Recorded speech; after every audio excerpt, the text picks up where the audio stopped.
Hello students, ఈరోజు మనం constitutional non constitutional bodies అంటే రాజ్యాంగ మరియు రాజ్యాంగేతర సంస్థలు ఏవైతే ఉన్నాయో వాటికి సంబంధించిన టెస్ట్ క్వశ్చన్స్ మరియు ఎక్స్ప్లెనేషన్స్ చూద్దాం. Question number 1, which of the following is correct regarding the attorney general of India? భారత అటార్నీ జనరల్కు సంబంధించి మనకి క్వశ్చన్ ఇవ్వడం జరిగింది. భారత అటార్నీ జనరల్ మనకి ఆర్టికల్ 76 ద్వారా అటార్నీ జనరల్ గురించి తెలుసుకోవచ్చు. ఆయన అధికారాలు, పవర్స్, ఫంక్షన్స్, పనులు, ఇవన్నీ కూడా విధులు ఇవన్నీ మెన్షన్ చేయబడతాయి 76లో. అటార్నీ జనరల్కి సంబంధించి 4 స్టేట్మెంట్లు ఇచ్చారు. మొదటి స్టేట్మెంట్ చూద్దాం. He has the power to vote in parliament అన్నారు. పార్లమెంట్లో ఆయనకి అనేక అధికారాలు ఇచ్చారనమాట. పార్లమెంట్లో ఆయన అనేక పార్లమెంట్ సెషన్స్ని అటెండ్ అవ్వచ్చు, పార్లమెంట్కి సంబంధించిన కమిటీ సమావేశాలు కూడా అటెండ్ అవ్వచ్చు. కానీ ఆయనకి ఒక్క అధికారం ఉండదు. పార్లమెంట్ మీటింగ్స్లో కానీ వాటి కమిటీ మీటింగ్స్లో కానీ అటెండ్ అయినప్పుడు ఆయనకి ఓటు వేసే అధికారం మాత్రం ఉండదు. మిగతా అన్ని అధికారాలు, ఆయనకి ఏం అధికారాలు ఉన్నాయనేది ఆర్టికల్ 88లో మెన్షన్ చేయబడింది. సో ఆర్టికల్ 76 ద్వారా ఆయనకున్న పవర్స్ ఏంటంటే he can participate in parliament proceedings, కానీ ఆయన ఓటు హక్కు మాత్రం వినియోగించుకోలేరు. సో మొదటి స్టేట్మెంట్ ఇన్కరెక్ట్. రెండో స్టేట్మెంట్ చూసుకుంటే he has the right to address both the houses of the parliament. Parliament యొక్క ఉభయ సభల్లో ఆయన మాట్లాడే, ప్రసంగించే హక్కు ఉంది ఆయనకి. సో ఇది కరెక్ట్ స్టేట్మెంట్. మూడో స్టేట్మెంట్ చూస్తే he is not a member of the cabinet. క్యాబినెట్లో కూడా ఆయన సభ్యుడు కాదు, అయినా సరే మీటింగ్స్లో అటెండ్ అవ్వచ్చు. He must have the qualifications required for judge of supreme court. మనకి 76 ఆర్టికల్ 76లో అటార్నీ జనరల్ యొక్క అంటే highest legal officer attorney general అంటే ఆయన యొక్క క్వాలిఫికేషన్ ఏమై ఉండాలంటే ఆయనకి ఒక క్వాలిఫికేషన్ ఉండాలి. ఆయన సుప్రీంకోర్టు జడ్జిగా అపాయింట్ చేయబడడానికి కావాల్సిన క్వాలిఫికేషన్స్ ఆయనకి ఉండి తీరాలి. సో ఇది కూడా మనకి కరెక్ట్ స్టేట్మెంటే. BCD కరెక్ట్గా ఉన్నాయి కాబట్టి option 3 right answer. Question number 2, who allocates grants in aid from the consolidated fund of India to the state governments? So భారత సంఘటిత నిధి ఏదైతే ఉందో దాని నుంచి రాష్ట్రాలకి ఫండ్స్ ప్రొవైడ్ చేయాలి. ఆ ఫండ్స్ ఏమని చెప్తున్నారు? Grants in aid. ట్యాక్స్ ద్వారా ఇచ్చే ఫండ్స్ కాదు. గ్రాంట్స్ ఇన్ ఎయిడ్ మనకి ఆర్టికల్ 275లో మెన్షన్ చేయబడింది.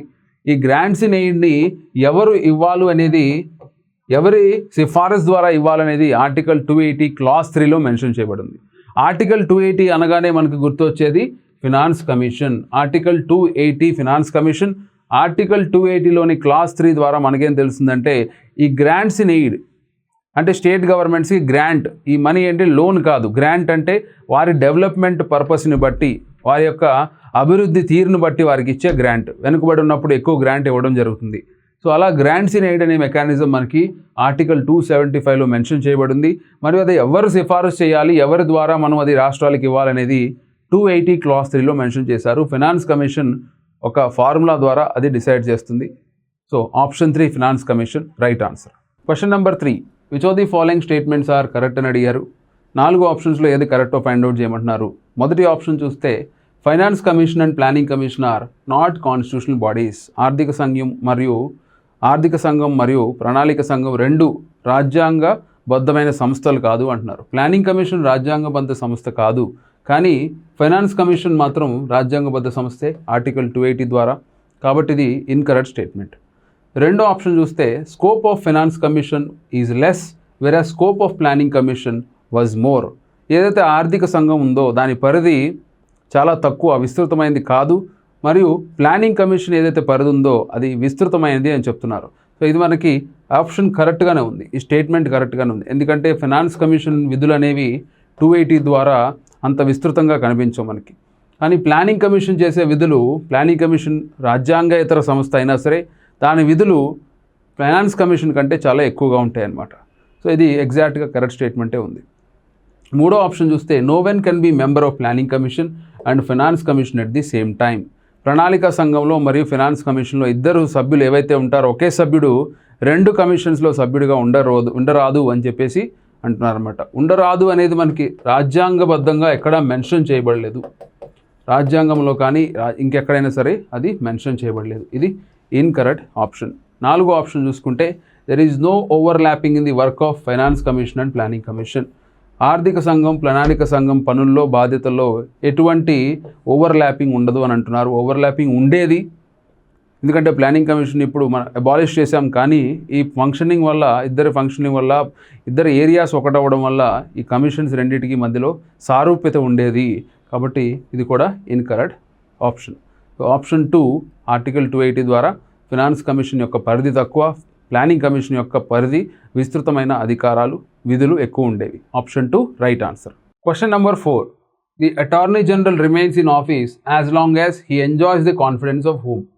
సో అటార్నీ జనరల్ అనే పదవిలో ఉన్న వ్యక్తి ఎవరి విశ్వాసం ద్వారా పదవిలో కొనసాగవచ్చు, ఎవరి విశ్వాసం ఉన్నంత వరకు పదవిలో కొనసాగవచ్చు అని అడుగుతున్నారు. సో ఆయన అపాయింట్ చేసేది ఆర్టికల్ 76 ద్వారా అటార్నీ జనరల్ని అపాయింట్ చేసేది ప్రెసిడెంటే ఫైనల్గా.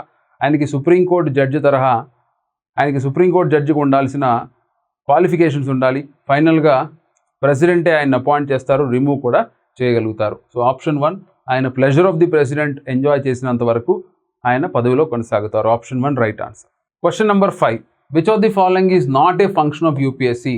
ఏదైతే యూపీఎస్సీ ఉందో యూనియన్ పబ్లిక్ సర్వీస్ కమిషన్, దాని విధులకు సంబంధించి 4 ఆప్షన్స్ ఇచ్చారు.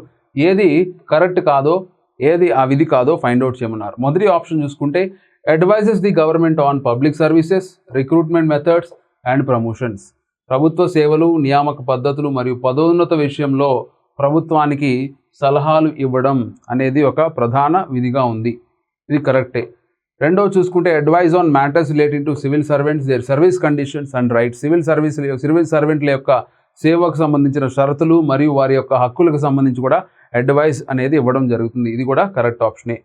మూడో ఆప్షన్ చూసుకుంటే advice on disciplinary matters concerning civil servant. Civil సర్వెంట్కి సంబంధించి ఏవైతే క్రమశిక్షణాపరమైన అంశాలు ఉన్నాయో వాటి మీద కూడా అడ్వైస్ ఇవ్వడం జరుగుతుంది. ఇది కూడా కరెక్ట్ ఆప్షనే. నాలుగో ఆప్షన్ చూసుకుంటే acts as the state public service commission. Union public service commission అనేది రాష్ట్ర పబ్లిక్ సర్వీస్ కమిషన్గా కూడా పనిచేస్తుంది. యూపీఎస్సీ రాష్ట్ర పబ్లిక్ సర్వీస్గా పనిచేస్తుంది అనేది ఎక్కడా మెన్షన్ చేయబడలేదు రాజ్యాంగంలో.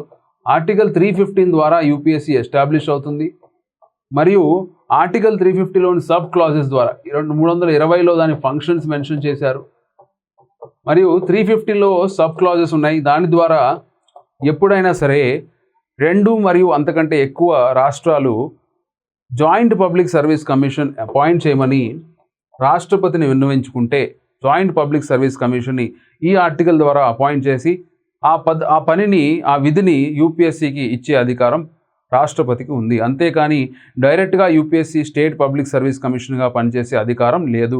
నాట్ కరెక్ట్ అన్నారు కాబట్టి ఆప్షన్ 4 రైట్ ఆన్సర్.